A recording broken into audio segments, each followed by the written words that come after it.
Ewan ko baka naman nagseselos ka pa din or may pinagseselosan ka pa din.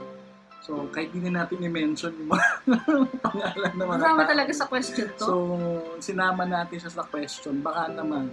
Bakit big issue? Hindi naman. Sorry, 4 years na tayo. Tapos 6 years na din. Medyo na din yung taon niya. So, Ako muna. Ikaw. ikaw.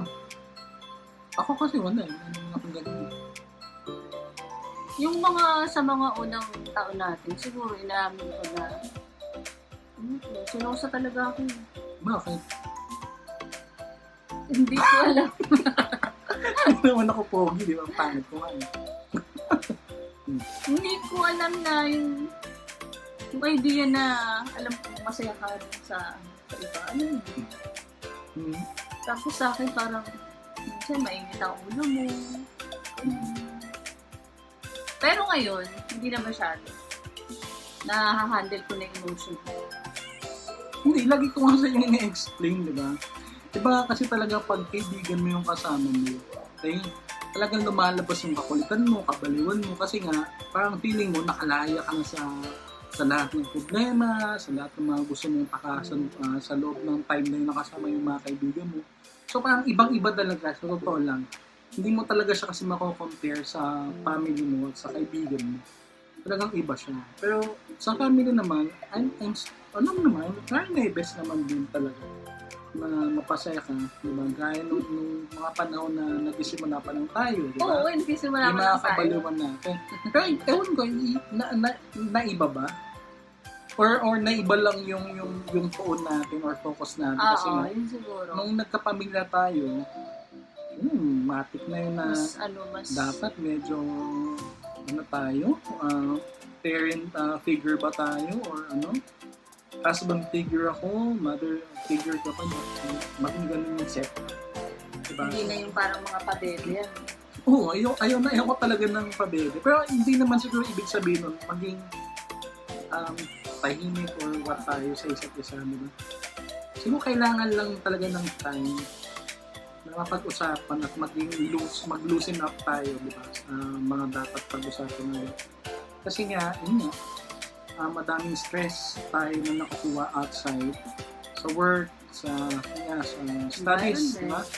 At sa mga napupuntahan namin. So baka naman it's time na balikin natin yung time na yun. Diba? Pero baka nga napapansin mo nga, sabihin mo naman din sa akin, baka hindi ko lang din napapansin na nawawala na yung gano'n. Kasi makwela talaga ako sa totoo lang, madaldal. Pero pag sa family, siguro husband figure yung mas pinaportray ko na makita mo than pagiging joker. Kasi baka kasi lumabas yung iba, may mga napapanood kasi ako na or nakikita na may mga asawang lalaki na medyo makwela or what, na siguro baka nakikita ng ibang tao or babae na mukha siyang hindi seryoso sa pagkapamilya or sa pagiging asawa. So baka isa yan sa mga iniiwasan ko na ma-misinterpret na hindi ako seryoso sa family or mukha akong lang, joke lang sa family or baka hindi ako respeto ng anak ko or ng ibang tao na kapaligid sa akin, ng kung sino man or what. So baka mas naging ibabaw yung ganung klase pinoportray ko kaysa sa pagiging friend. So baka yun lang. Okay? So, kung ako naman yung sasagot na yun sa part na to, kung may pinagseselosan ba ako, wala naman, sa totoo lang. Hindi kasi talaga ako selosong tao. At soba talaga yung pagtitiwala ko sa iyo, di ba? Ano na siguro ibang tao dyan or what. So, talagang tiwala lang talaga. So, never kong na-experience na magselos or what. Hindi talaga. Hindi. Kahit sa mga kapatid ko, kung may mga kapatid ko na mas binibigyan for example ng poon or mga material na bagay, ng mga magulang or what, siguro doon kong mas natain yung sarili ko na okay lang, kahit ako nabigyan ng ganun. At least, naging masaya for example yung kapatid ko or what. So, ewan ko, hindi talaga. Pilit natin, di ba? Wala talaga. So baka may mga ganun talagang kalalakihan na hindi talaga nagsiselos. Pero hindi talaga ibig sabihin nun na hindi nyo mahal yung partner nyo or may iba kayong mahal. Hindi may ibig sabihin na ganun. So baka lang talagang mas nakatuon ako sa mga bagay na kailangan gawin, okay? Na kailangan tapusin, na mas kailangan makita sa akin kaysa sa mga bagay na mga hindi naman kailangan bigyan ng pansin o pagtuunan ng energy kasi nakakapagod din yung ganun. Kapag lagi na lang nagsiselos, may pagdududa, may kung ano-anong mga bagay na pinag-iisipan.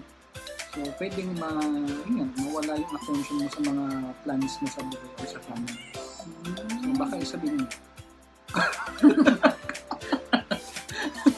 Pero ngayon parang hindi na masyado kasi nahandle ko na emotion. Parang mas iniisip ko na ako lang pala yung nakakaramdam ng ganito. Oo nga. Hindi, it's Mali pala actually, to. hindi naman siya mali. It's actually, nature ngayon ng Sa bagay, babae. normal naman sa Normal kaya yun sa lang babae. dapat Hindi siya mali. nahandle. Kaya kasi, if a person, for example, sa isang babae, masyado siyang emotional, tapos yung lalaki naman masyado namang logical mag-isip, talagang hindi kayo masyado, or hindi kayo mag-binit kapag ganun yung setup mo. Siguro talagang kailangan ng meeting halfway. Kumbaga, yung not too emotional, not too logical mag-isip. Para ma-meet nyo or ma-acknowledge nyo kung ano man, for example, yung emotions ng asawa mo. Diba? Dapat Ayun. ina-acknowledge. I-acknowledge, i-respeto kung ano man yung nafe-feel niya. Kasi ganun talaga ako mukha lang lumalabas na insensitive. Kasi yun yung sabi ko sa akin before. Napaka-insensitive ko. Kaya lang, hindi kasi talaga ako ganun ka sensitive na tao. Or, for example, may mga decisions na kailangan pag-isipan. Hindi talaga ako mas nagbe-base sa emotion. So, mas pinapagana ko yung isip ko than my emotions. Ayun. Ewan ko, training ko na yata yung sa sarili ko kung paano ko naging ganun. Pero, i-acknowledge natin kung ano man yung feelings of course ng partner Pero na. dapat sinasabi mo.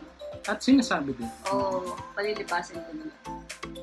It depends Hindi kasi talaga may mga, kaya kami Kasi hindi, nawawala din naman, nagiging okay din naman. kasi kami hindi namin talaga siya pinag-uusapan. Sa ito lang, yung papalipasin, for example, hindi papalipasin, yung gabi na hindi kayo mag-uusap o magbabati.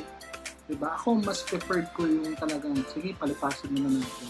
Kasi kaysa naman pilitin natin yung magbabati tayo kasi hindi naman talaga totoo or hindi naman ganun kabilis na ma-heal, for example, yung emotions. So, talagang umaabot siya ng ilang days. Ewan ko kung napapansin mo, mga ilang days bago natin siya tuluyan wala or magbalik sa normal. Okay? I don't know kung healthy yun or hindi siya healthy. Pero ganun kasi yung ganun yung feeling ko Hindi ako yung tipo na kailangan mag-uusap agad, magbabati agad. So, kailangan palipasin talaga siya. Then, saka lang magiging okay. Kapag nag-usap na kami ulit. Pero sa kanya kasi, iba. So, dapat mas, pag-uusapan. Oo. So, yun yung kulang ko. Gusto ko yung pag-uusapan na dito. Yun yung kulang ko naman, Kasi, yung pinag-uusapan. Feeling ko, hindi naman in general. Siguro yung mga babae. Hindi kasi kami makatulong ng may alam mo yung bigat sa dibdib. So, dapat pag-usapan agad yung problema. Yung naging problema. Pero hindi nangyayari yun. Pero nagbabati din naman. Nagpapatuloy naman, Nagbabati din. Oo, kaya lang, siguro dapat talaga pag-usapan. Mapag-usapan siya in time na malaman ka agad kung ano yung ayusin. At na-acknowledge yung emotions talaga ng bawat. Okay?